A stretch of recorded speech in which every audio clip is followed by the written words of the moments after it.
Generally, there are 3 types of feedings in the NICU. How your baby eats depends on how early she was born and her medical condition. 4 feeding. Since babies usually can't coordinate sucking and swallowing before 32 to 34 weeks of gestation, those born before 28 weeks as well as those who are very ill typically receive their first nutrients through and 4.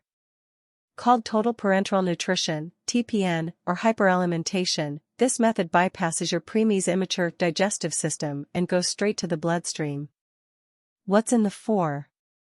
On the first day, it may just be water, sugar and protein building blocks, called amino acids. After that, though, your baby will receive a blend of protein, fat, sugar, vitamins, minerals and fluids calculated specifically for her. At this point, your baby can't digest breast milk. But if you plan to breastfeed, start pumping and storing milk in your freezer as soon as possible after giving birth.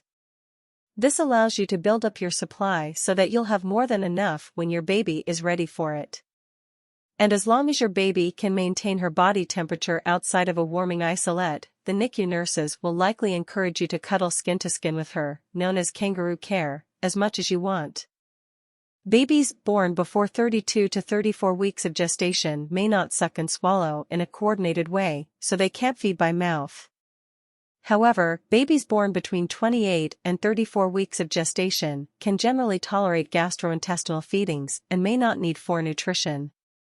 Those infants, and those who started out on TPN but who can now tolerate milk feedings, may receive food directly in their stomachs via a tube, called gavage feeding. A thin, flexible tube is inserted into the baby's mouth or nose and passed down to the stomach.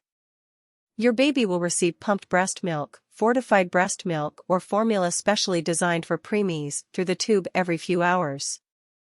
Your baby's doctor will determine how much and how often. Here's something you'll likely be glad to hear: you can get involved with this type of feeding. Your baby's nurse may show you how to hold the tube while your baby is feeding, and you can give her kangaroo care while she eats.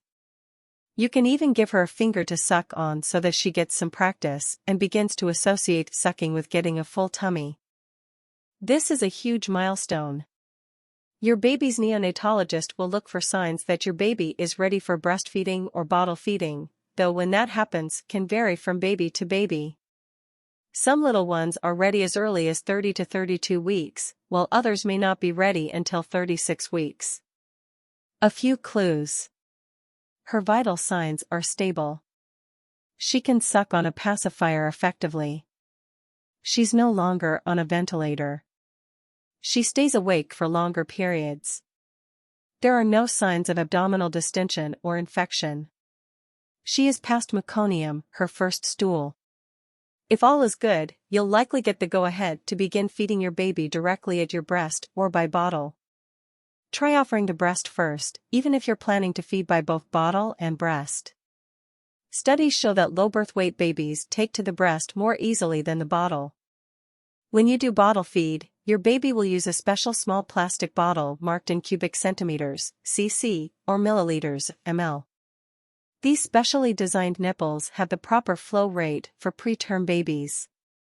Ask a nurse to show you the correct position for bottle feeding your preemie, since it might differ slightly from that of a full-term infant.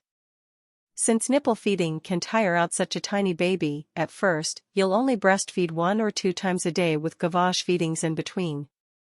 But her ability to eat will gradually improve until gavage feedings are a thing of the past.